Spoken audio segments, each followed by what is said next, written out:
Бекзат пен Айару аға мен қарындас болатын. Олар бірге ойнағанды қатты жақсы көретін, әсіресе конструктормен. Бірақ кейде ұрысу сәттерде болатын. Бір күні таңертең Бекзат конструктор жинау бастады.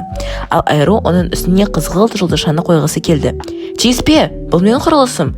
деп айқайлады Бекзат. «Мен де ойнағым келеді. Неге бәрін сен шешесің?» деп ренжіді Айару. «Себебі сен үнемі кедергі жасайсың. Ал сен мені құрметтемейсің», деді Айару де бөлмесінен кетіп қалды.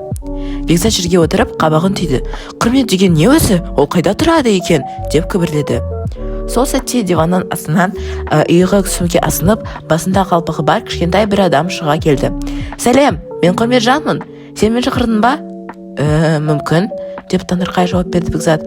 «Сен Құрмет қайда тұратынын білесің бе?» «Әрине, қарындасымен бірге сапар шегіп, керек ақпаратты білгің келе ме?» Бір минут өтпей сәл таңырқап, бірақ қызыққан Айару де жанына тұрды. «Жарайды, барайық», деді ол. «Маған да қызық». Құрметжан саусағын шарт өткізді де балалар бірден сиқырлы елге тап болды. Бірінші айылдама Әдеп ханшайымның сарайы. Ол алтын сарайда оларды қарсы алып, еліп сәлем беріп, былай деді. «Әдепті сөздер құрметке басар алғашқы қадам.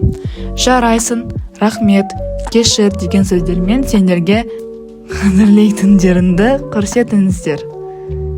Бекзат пен Айару ұялып кетті. Таңертең бір-біріне айқайлағандарын естеріне түсті.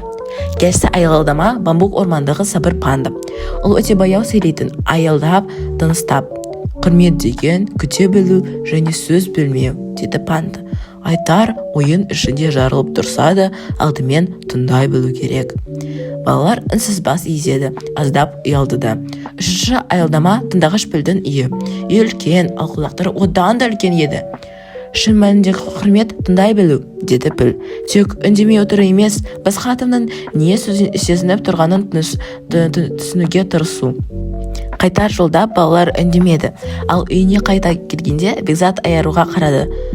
«Айғаланым үшін кешір, жұлдызшаны қойсам болады, сенің идеяң жақсы екен». Айару күлімсіреді. «Рахмет, сен де кешір мені. Мен тек сенімен ойнағым келген еді». Олар қайтадан құрылыс сала бастады. Бұл жолы бірге және бұрынғысынан әлде қайда әдемі шықты.